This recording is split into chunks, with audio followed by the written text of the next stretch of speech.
आपल्या सर्वांना नमो बुद्धाय, जय भीम।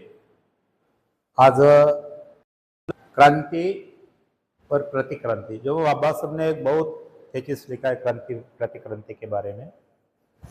और बाबा साहब भी कहते हैं कि इस देश में जो संघर्ष है और लड़ाई है वो क्रांति और प्रतिक्रांति की ही लड़ाई है, आज तक है। वो सदियों से बुद्ध के काल से ही कि ये क्रांति प्रतिक्रांति की लड़ाई है। वो टाइम में उन लोगों ने उस टाइम के जो लोगों ने लड़ी है, वो उस टाइम के समस्या, जो उस टाइम का जो समस्या थी, उस समस्या के बारे में लड़ी थी। आज से उसमें कभी जीत हुई है, कभी हार हुई है। ये फिलॉसफी जो है, जो अपन कहते हैं ना, इस देश में कोई वाद दूसरा नहीं है, मानवता और अमानवता का वाद है। अमानवता रखकर, तुम्हारे ऊपर गुलाम रखकर, बहुजन समाज को गुलाम रखकर एक राज करने की एक व्यवस्था एक कायम रखना चाहते हैं। और एक दूसरी व्यवस्था जो है वो क्रांति करना चाहते हैं कि आदमी को, एक इंसान रहने के बाद भी एक इंसान को, हर इंसान को मौलिक अधिकार, उसको स्वतंत्रता और उसको जीने का अधिकार बहाल करना चाहती है। ये व्यवस्था मानवतावादी व्यवस्था है। तो अभी उस टाइम में भी ये चली थी, तो एंजॉय के लिए चली थी, एक अधिकार के लिए चली थी। आज जो चल रही है वो भी डरे हुए लोग हैं, जो प्रतिक्रांति कर रहे हैं वो भी डरे हुए लोग हैं कि इस व्यवस्था में कल तक हमारा अच्छा था, राजपाट अच्छा था, सब था। अगर ये लोग जागरूक हो गए, उनको सब पढ़ने लिखने का अधिकार दिया, यही बाबा साहब अम्बेडकर, ज्योतिबा फुले, शाहू महाराज, ये जो मानवतावादी संत परंपरा थी, उन्हीं के बदौलत हमें जो आज का जो अधिकार मिल रहा है, उन्हीं के बदौलत मिल रहा है। और आज जो अधिकार पे हम ऊंचे पायदान पे जाके पहुंच गए, तो उनको लग रहा है, ये महसूस हो रहा है कि हम लोग कैसे काम करें।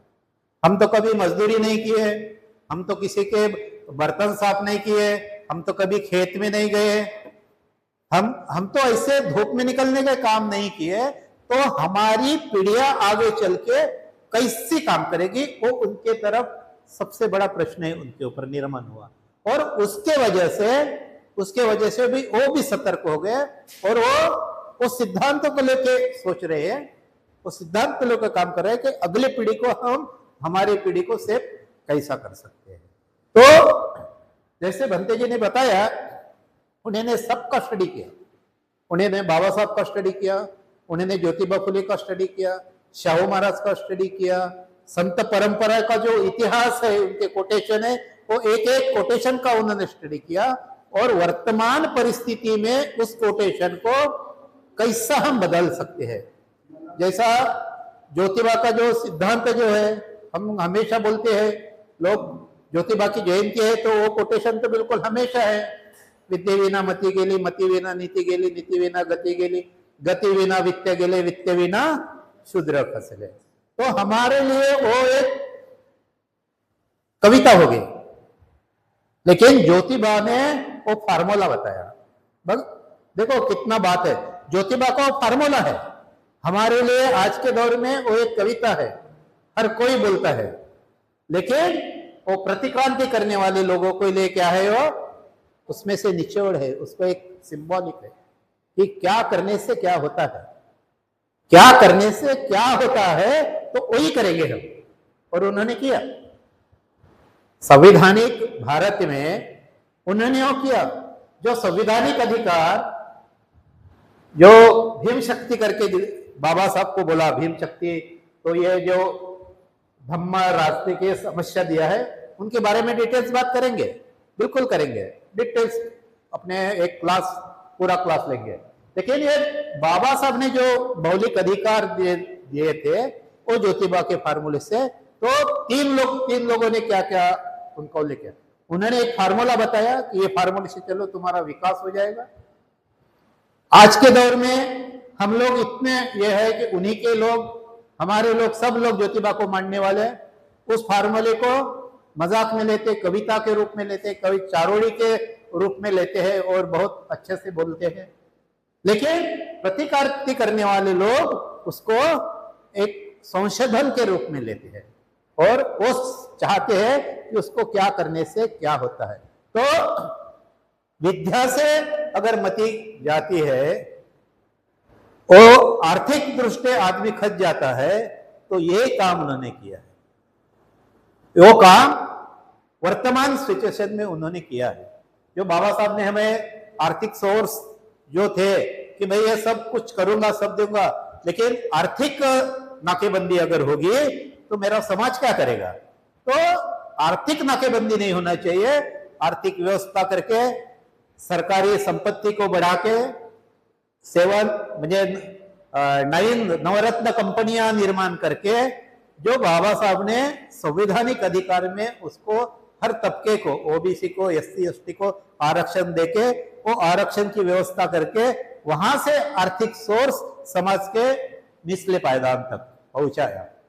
उन्होंने उसको नए युग में उन्होंने प्रतिक्रांति करके कट किया, प्राइवेटीकरण करके। 93 का जो फार्मूला नरसिंह राव ने लाया था ओपन पॉलिसी के नाम से, कर सकते ओपन पॉलिसी, जागतिक लेवल पर है, वर्ड छोटा हो गया है, लेकिन उसके बहाने से उन्होंने वो करके बताया है कि उसको क्या करना, नहीं उसमें नहीं चलेगा, प्राइवेट में आरक्षण नहीं चलेगा, और ये लोग काम नहीं करते, आरक्षण दिए तो काम नहीं करते, आरक्षण दिए तो मेरिट कम जाता है, मेरिट कम होता है, उसको क्वालिटी नहीं मिलती। ऐसे बहाने बताकर उनको, अरे सब लोग बोलते थे कि ये क्या आरक्षण हो, आरक्षण में से अच्छा डॉक्टर नहीं मिलता, अच्छा इंजीनियर नहीं मिलता, वो सब उसको सहूलत देके मिलता है। लेकिन वही लोग आज क्या कर रहे, प्राइवेट स्कूल निकाल रहे, प्राइवेट कॉलेजेस निकाल रहे, और जो लोग डॉक्टर बनेगा जो करोड़ रुपया भरेगा, 5 करोड़ रुपया, तो सीट का लिलाव होता है। तो ये उस टाइम में उन्होंने प्रतिक्रांति करके तुमको वो टाइम निकाल दिया, तुमको मूर्ख बना दिया, और आज नए तरीके से और आगे आ रहे हैं।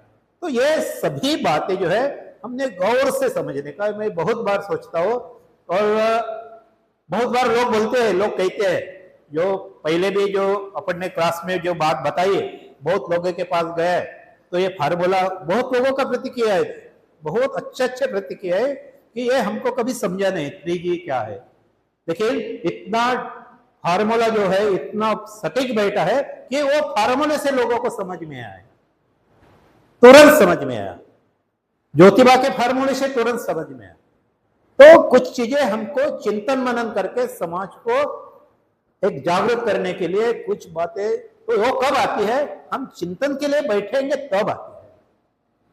हम एंजॉय करेंगे, हमारे पास पैसा है, नौकरी है, सब है, लेकिन आज भी कल के प्रोग्राम में बताया 4 जो नए लड़के हैं ना, तो नए लड़के में 4 लोगों में एक लड़का डिमोरलाइज हो रहा है, बोले तो उसको शॉक लग रहा है, वो ग्रोथ उसका आगे नहीं बढ़ रहा है, होशियार भी है, पढ़ा लिखा है, अच्छे घर का भी है, घर का नहीं, लेकिन वो डाउन ट्रेंड में आ रहा है, उसको माइंड में फर्क आ रहा है।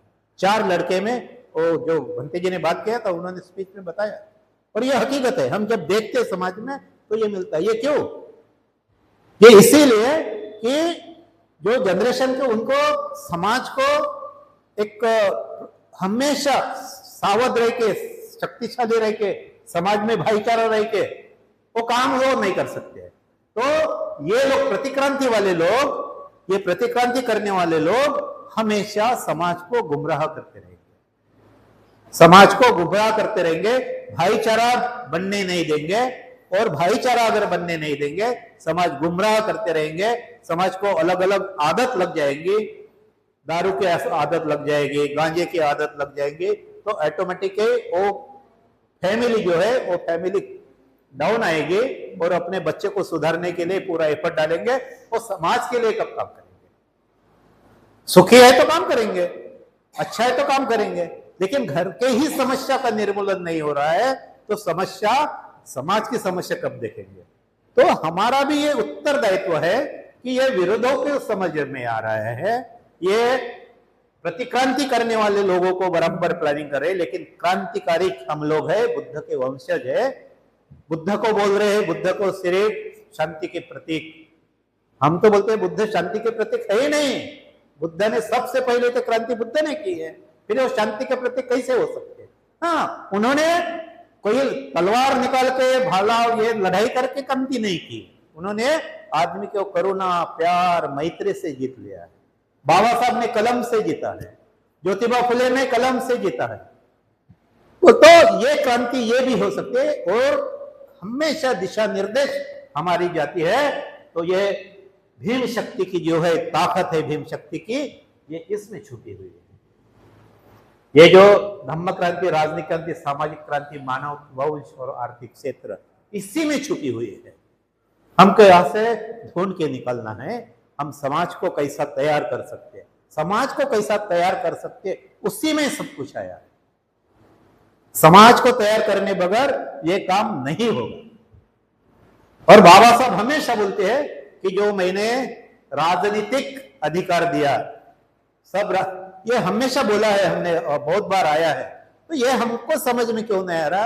ये बड़े बड़े लोग, विद्वान लोग जो बाबा के पास जाके वो इतने चापलूसी, तो डेंजरस कौन है, धोखादायक कौन है? हमारे ही लोग धोखादायक है। तो उनको लड़ाई दो, जो स्वाभिमानी, जो लड़ाई लड़ सकते, क्रांति कर सकते हैं, तो चापलूसी करने वाले लोग नहीं कर सकते हैं। क्रांति कर सकते हैं वही लोग कर सकते हैं, वो ईमानदार हो, वो प्रामाणिक हो, वो नीतिवान हो, नैतिकवान हो, वही लोग, उनका काम है। अगर नैतिकवान लोग अगर घर में बैठेंगे तो क्रांति नहीं होगी, आगे निकलना होगा।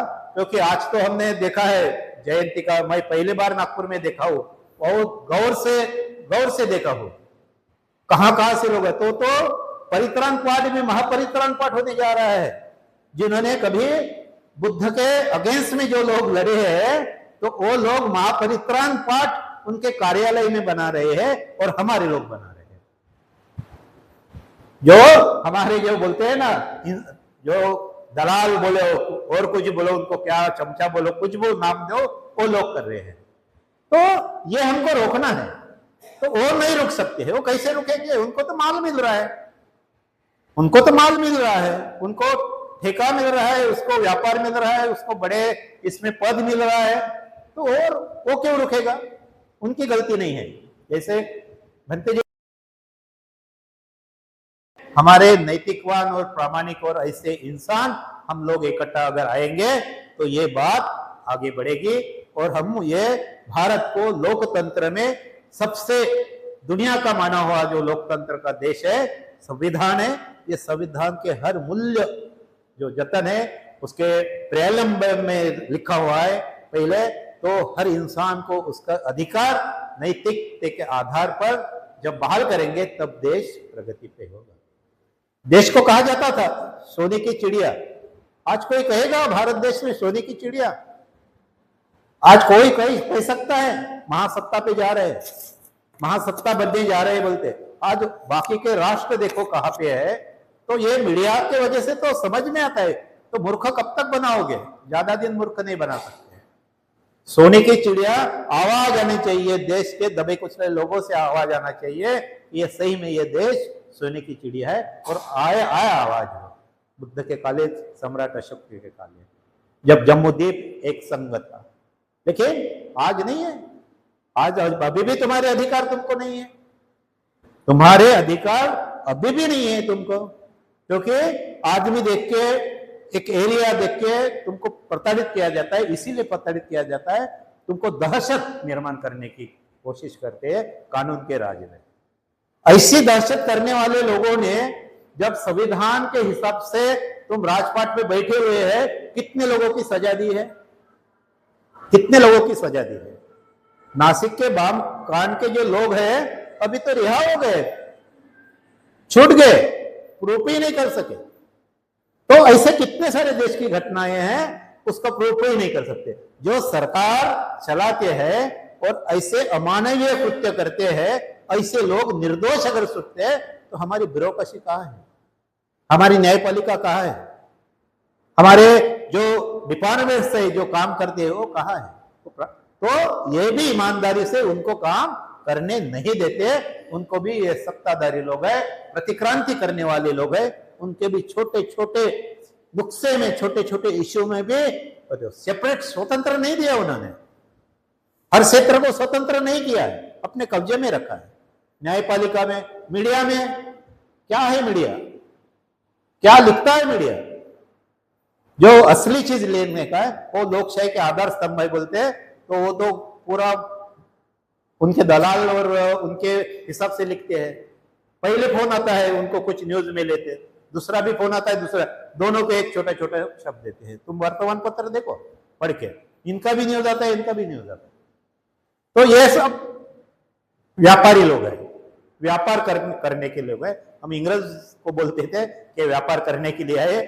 ये आज जो है भारत देश में अगर सबसे ज्यादा बड़ा व्यापार अगर है तो ये राजनीति का व्यापार है। तो वही बाबा साहब ने एक खौफ था बाबा साहब का कि मैं जो संविधान आपको आप सौंप रहा हो, देने जा रहा हूं, एक बहुत बड़ी चीज है, उसको आप संभालो और उसको कार्यान्वित करो, उसको सफल करो। वो दिशा निर्देश है बाबा साहब। हमारे लोगों को समझ में नहीं आ रहा है, और क्यों समझ में नहीं आ रहा है मालूम नहीं है। एक तो करेगा कोई, मैं अकेले नहीं करने से क्या होगा, बस ये थिंकिंग आगे में बढ़ रहा है। अभी अपना अपना ये करो, अपने को पैसा कमाओ, खेती करो, व्यापार करो, उसी में लगे हुए हैं। लेकिन वो तो बचपन से व्यापार कर रहे हैं, बचपन से बिजनेस कर रहे हैं, उनका भी बात छोड़ो। लेकिन बाबा साहब के संवैधानिक अधिकार से जो लोग नौकरी में लगे हुए थे, नौकरी कर रहे थे, उनके बाद रिटायर के बाद वो क्या कर रहे हैं, जिनके पास प्रतिक्रांति करके तुम्हारे दहशत निर्माण कर रही है। मैं ये बात भी बोला है कि रिटायर होने के बाद 6 महीने के लिए झोला डालते हैं और निकल पड़ते हैं, कहीं जाते हैं, किसी को मालूम नहीं रहता, 6 महीना घर में नहीं आते। और हमारे लोग एंजॉय करने जाते हैं, बीबी पीछे लगती है, अभी चलो बहुत हो गया, अभी रिटायर हो गए, रिटायर का पैसा मिलेगा, घूम के आते हैं, थाईलैंड घूम के आते हैं, श्रीलंका घूम के आते हैं। तो ये देश में भी बहुत बड़ी ये चीज है। और ये जो भंते जी ने बात रखी है, बहुत सटीक बात रखी है। जो प्रतिक्रांति जो करते हैं, तो प्रतिक्रांति बिल्कुल ऐसी प्रतिक्रांति आती है कि तुमको पता ही नहीं चलने देती। और जब एक आधी जखड़ जाती है वो जख्म, फिर डॉक्टर भी बोलते हैं कि नहीं पैर काटना ही पड़ेगा, बहुत बड़ी हो गई, तो उस टाइप का हो जाता है। तो ये प्रतिक्रांति करने वाले लोग हैं ना, अभी टारगेट तो नागपुर में है। सब जब देखते हैं, पढ़ते हैं, तो सब लोग नागपुर में ही आ रहे हैं, नागपुर में आ रहे हैं। तो नागपुर में बाबा साहब की क्रांतिकारी भूमि नागपुर है, बाबा साहब की क्रांतिकारी भूमि नागपुर है। और इस भूमि को, क्रांतिकारी भूमि को उन्होंने हाईजैक करने की कोशिश किया है और कर रहे हैं। तो ये हमको समझ है, ये हमारे समाज के जो पढ़े लिखे लोग हैं, बहुजन समाज के पढ़े लिखे लोग हैं, ऐसे लोग, एक विचारों के लोग इकट्ठा आना चाहिए और कम से कम सोचना चाहिए। सोचने की ताकत, एक बार सोचने लगोगे तो तुम आगे बढ़ोगे, और सोचेंगे ही नहीं तो कुछ नहीं होगा। अगर मैं तो बोलता हूं सोचने अगर आप लोग लग जाएंगे एक बार, सब लोगों सब धर्म को बाजू में रखो, धर्म को बाजू में रखो। धर्म ये समस्या नहीं है, मैं तो बोलता है धर्म ये समस्या ही नहीं है, लेकिन उन्होंने धर्म को समस्या बना के आगे किया है, और हम भी वही समस्या को आगे कर रहे हैं कि नहीं, धर्म की समस्या, धर्म की समस्या नहीं है, धर्म की समस्या नहीं है, समस्या है संविधान की, समस्या है अधिकार की, समस्या है बेरोजगारों की, समस्या है भाईचारों की, यह समस्या है धर्म की समस्या। धर्म तो स्वतंत्रता है, संविधान ने तो दिया है हर लोगों को अपना धर्म की रक्षा करने का, उस धर्म में चलने का बहुत अधिकार दिया है। चलो आप अंदर के दिवाली में, लेकिन उन्होंने धर्म को रास्ते में लाके खड़ा कर दिया। अगर रास्ते में लाके खड़ा कर दिया तो हम लोग धर्म की लड़ाई से उनको जीत नहीं सकते। तो जो लोग धर्म को भी मानने वाले हैं, हिंदू धर्म का भी है, पारसी है, क्रिश्चियन है, मुस्लिम है, और कोई भी धर्म के लोग हैं, लेकिन जो लोग मानवतावाद के ऊपर विश्वास रखते हैं, उन लोगों ने कम से कम सोचने की ताकत होना चाहिए। संविधान को एक पवित्र ग्रंथ देश का, तुम्हारे पवित्र ग्रंथ, धर्म ग्रंथ तो आप अपने है ही, तो उनको आप मानो, विश्वास मानो, क्योंकि धर्म भी एक समाज के लिए मोटिवेट करने के लिए ये करता है। लेकिन हमारा धर्म, हमारा ग्रंथ जो है, राष्ट्रीय ग्रंथ, ये संविधान है, और संविधान, ये राष्ट्रीय ग्रंथ सबको समान अधिकार बहाल कर देता है, अधिकार बहाल करता है। इसीलिए इस संविधान के संदर्भ में आप सोचने की ताकत निर्माण करना चाहिए। एक जगह आके, एक जगह बैठ के बुद्धिजीवी लोग आओ, छोटे छोटे लोग आओ, छोटे छोटे लोग आओ, छोटे छोटे दही, अगर बुद्धिजीवी अगर ऐसे निकलेंगे, ये कोई बाबा के दर्शन में जाएंगे परिवार को लेके, तो उनके क्या अपेक्षा कर सकते हैं? तो हम लोग हैं क्रांति करने वाले। बाबा साहब भी आपके ऊपर फेथ था बाबा साहब का। तो ये सब बातें जो है, ये बातें हमको करना चाहिए। यही पाठ हम डिटेल्स में, और बहुत मुद्दे दिए हैं, इसी में ये सब बहुत शक्तिशाली सब्जेक्ट है ये, और इधर हम चिंतन मनन करें। कुछ लोग बोलते हैं, कुछ लोगों का ये भी है, अभी मेरे को भी अभी जाना है 2 जगह पर पूर्णिमा के दिन, 3 जगह के बोला है। तो मैं सोच रहा हूं कि उनको शिवर पहन के जाएंगे तो क्या बताएंगे। तो मैं तो क्वेश्चंस करूंगा, वो तो बोलेंगे कि धम्म बताओ। मैं उनको बोलूंगा कि मैं धम्म को नहीं बताऊंगा, मैं वर्तमान की स्थिति में जो समस्या है उस समस्या को मैं बताऊंगा। धम्म आपको अपने आप समझ में आएगा। मैं सोच रहा हूँ 2-3 दिन से क्या क्या लेक्चर देना चाहिए, क्या बात, कौन से सब्जेक्ट पे बात करना चाहिए। धम्म को तो उनका कहीं जाने वाला नहीं है, धम्म को समझेगा, कहीं जाने वाला नहीं है। लेकिन वर्तमान स्थिति में जो समस्या है, जो प्रश्न निर्माण हो रहे हैं, तुमको गुलाम बनने के लिए और तुमके संविधान और अधिकार छाटने के लिए काम किया जा रहा है, उसके प्रति तुम जागरूक हो जाओ। तो ये फिलोसफी है। तो हमारे सब लोगों को रैलियां करके, बाहर करके, ये धम्म धम्म में, वो भी धम्म की लड़ाई लड़ रहे, हम भी धम्म की लड़ रहे हैं। वो लड़ेंगे और हम लड़ेंगे तो हम तो हरना ही है हमको।